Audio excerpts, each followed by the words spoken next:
A big win for the ruling BJP-led NDA has been predicted by at least 12 exit polls. Now, these exit polls have also predicted NDA dominance in the states of Karnataka and Maharashtra and a rout of the LDF in Kerala. In Bengal, the exit polls are very interesting. They're predicting a better performance for the BJP than last time. Last time, the BJP in 2019 won about 18 seats, reducing the TMC to 22 seats. Most exit polls now have said that the BJP could be the single largest party in Bengal in terms of Lok Sabha seats. Exit polls have also shown a significant increase in the vote share of the NDA in the southern states of Kerala and Tamil Nadu. But of course, there's a health warning here. Exit polls are not always accurate. Joining me now is Professor Sandeep Shastri and also Amitabh Tiwari, both political analysts with an understanding of data and Indian politics. Thank you so much for speaking to us. Professor Shastri, to you first. Also, the assembly results of Arunachal Pradesh and Sikkim are to be announced today, and early trends have shown that the SKM, the ruling party in Sikkim, could be in for a big victory, and the BJP, even before the results of June 4th, could be headed for a victory in Arunachal Pradesh. This is Northeast in some ways mirroring what the center central results are showing. So what kind of takeaways do you see from these results? In fact, the results in Arunachal and Sikkim seem to be the first cut of the national results of 2024. And if we combine what we are seeing in the results today and the exit polls projections yesterday, clearly the political trends of the Northeast are in alliance with the political trends nationally. We have in Arunachal and Sikkim, the ruling parties there seeming to head back to power, which also is what our exit polls would have us believe with regard to the national trend. So clearly it is a trend towards the incumbent being voted back to power. We are seeing that in the results today, and we are seeing that in the exit polls projections of yesterday. Absolutely. Mr. Tiwari, what about you, sir? Because the Northeast has in many ways voted for the government that the centre goes for, because there's some dependence on development funds. Northeast also wants more infrastructure, which is why the BJP has been winning big in the last 10 years in this part of the country. But of course, there was Manipur violence there. How do you see Northeast responding to all of this? And particularly, what would you have to say in the context of today's results of Arunachal Pradesh and Sikkim? See, Arunachal is a border state, and the voters, perhaps they realize that it's very strategic to India's national security. That's why if you see all the northeastern states, 7 states, the length of tenure of regional parties in Arunachal Pradesh has been fairly lower compared to other states. While in 5 northeastern states, which is Mizoram, Manipur, Meghalaya, Sikkim and Nagaland, we've seen regional parties dominating and aligning with whichever party is at the center for the sake of development funds and other factors. Here it is the national parties which have had ruled for a longer term. Now, since in both these states simultaneous elections are taking place, and we saw yesterday that in Arunachal the poll of polls BJP is expected to sweep, and in Sikkim the SKM is expected to win the seat, what it automatically translates is that they would be doing well in Vidhan Sabha elections as well. And that is what we are seeing, that the BJP is repeating or retaining power in Arunachal with a higher vote share of 4 to 5%, whereas in Sikkim, we are seeing the SKM sweeping. Last time it was a very tight contest with actually SDF having a higher vote share than SKM. But again, Sikkim has had a tradition of long tenure governments. SDF was in power for 25 years, and we are perhaps veering to that trend wherein we see SKM again winning big. Both the parties in Sikkim are part of NDA. So that's also an interesting feature of Sikkim, and whichever party wins is likely to support the NDA as well. Right. Professor Shastri, let me ask you a specific question on Kerala because the results there are very interesting. Most exit polls are saying that the UDF could be doing much better than the LDF, and this was exactly what happened in 2019 as well, with UDF winning almost all seats except one. But of course, with the assembly elections that followed after the Lok Sabha polls, we saw the LDF romping home with huge numbers. What do you think really happened with the LDF this time? Because that was one state where we saw Pinarayi Vijayan and Rahul Gandhi spar with each other. We saw Annie Raja contesting against Rahul Gandhi in Wayanad. Did it help the UDF for the second time that Rahul Gandhi contested from Wayanad? And the BJP also, assumed to be doing really well, could be winning about 1 to 2 seats, or at least improving its vote share in the state of Kerala. How do you see that, sir?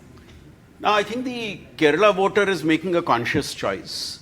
In 2019, when they looked at the composition of the Lok Sabha and the strength of various parties, they possibly saw the UDF as having a larger opportunity in the Lok Sabha as compared to the LDF. This time, not only that factor, there is also the additional factor of possibility of the state government not having the type of popularity that is expected to be able to do well in an election.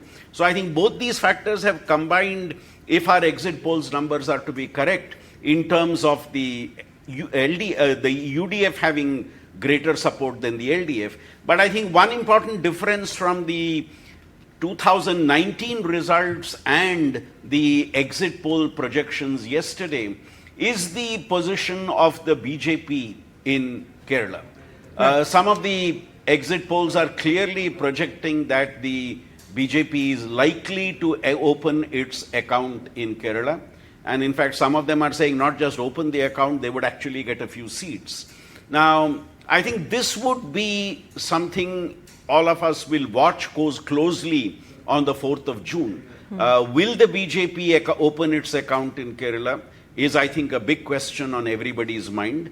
And if that were to happen, the penetration of the BJP in South India would be, in a sense, complete in all the states, because you are seeing that happen in Tamil Nadu, you are seeing them in an alliance in Andhra, you are seeing them possibly doing well in Telangana.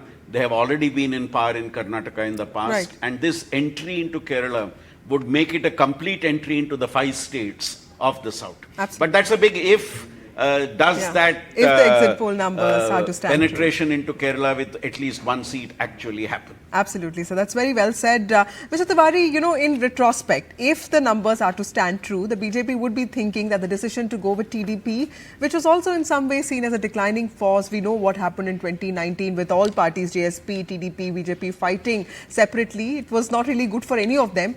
And of course, JDS, which was also seen as a declining force, these alliances that worked out with TDP and JDS for the BJP, do you think that is something that really sort of gave good results for the BJP in terms of improving its own tally? Yes, so the BJP clearly had a south and an east look policy this time because they had to increase the seats in the south. They were on a standalone basis already sort of maxed out in Karnataka. And to gain entry in other states like Andhra, they formed an alliance with TDP because the alliance with YSRCP was not possible because they have significant minority votes, so that did not work out for the BJP. Anyways, whichever party would have won or would win in Andhra ultimately would have or is likely to back the NDA at the center. So BJP played this card well. It seems the TDP, because again it's a Vidhan Sabha and a Lok Sabha election together, the TDP seems to have exploited the anti-incumbency against the Jagan government. Mind you, he has also done fairly well on the welfare schemes and recently popular amongst the women and the Labhartis. So we'll have to wait and see. Perhaps, yes, in hindsight, if this works out, this strategy worked well for the BJP, it seems.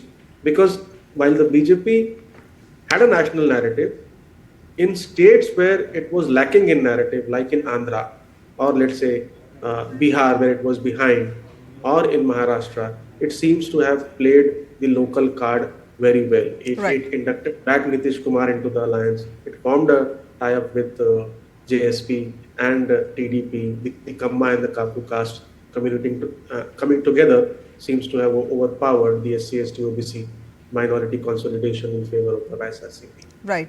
Professor Shastri, how important is it to understand for not just psephologists, but also, data activists, data specialists to, understand when the landslide happens, there might not be euphoria, because every time as reporters also, we fail to see a wave. This election was also seen by many experts as a waveless election. Many people called it a localized election, but the numbers, if they stand true, seem to be showing a very different picture. Where are the specific areas where experts and journalists go wrong in determining where the landslide is? When we say that it is too close to call, that's one situation which is a psephologist or a election data analyst nightmare. The second situation is when you have a wave towards one side. There what invariably happens is you are able to sense a movement in favor of a particular party, but you are not able to gauge the intensity of that movement. And if you look at the states of the south, at least in two states, the state of Andhra Pradesh and the state of Tamil Nadu, these states are known to have this huge swings in favor of one alliance or party. We have seen this in Tamil Nadu. The last Lok Sabha election saw it in favor of the DMK. So this is something that a lot of us anticipate in states like Tamil Nadu, though this time there was the factor of three alliances coming into the picture.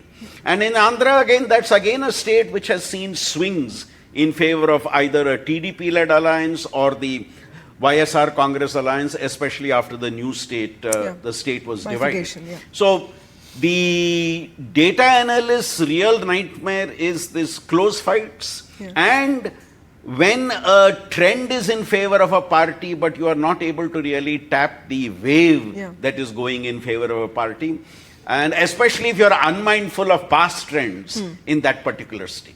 That's very well said. Mr. Tiwari, what would you have to say about that? And also, what are the aspects of the exit polls that came out yesterday that really shocked you, and what do you think that they've gotten right? No, essentially, if you see, hello, can you hear me? Yeah. Yes, sir. Please go on. Yeah. So essentially, if you see wave elections, whether an election is a wave or not, is normally we come to know only after the polling has happened and the results are out, because it is very, very difficult to classify whether an election is a wave or not because of the role of the silent voter, which is largely the female voter and the Labharthi voter, mostly absent from the chatter or rather the political chatter on social media. And there is where some parties or some analysts or commentators could go wrong. Now, if you see the highlights of this, if BJP were to come back to power in the third term, it needed to maintain what it had got in 303. That's the most important aspect if it has to come back to power. Right. Now, if we see the battleground states, which is UP, Bihar, Bengal, Maharashtra and Karnataka, not only is it holding on to what it had got in 2019, it is making inroads in Bengal and Odisha to compensate for some of the losses. And despite it being on a back foot in Maharashtra, the poll of polls shows that it has not received significant losses in Maharashtra, neither in Karnataka. We'll have to wait and see, because the crux of this election is in two questions. If the BJP were to lose or the India bloc to win, in which states or how many states can Congress beat BJP? Right. The answer as per exit polls, if they hold out to be true, is nil. In which additional state, apart from 2019, has India bloc defeated the BJP? That also perhaps the answer is nil. That's a very important question. Yes. Thank you so much, Mr. Tiwari. Thank you, Professor Shastri, for joining us.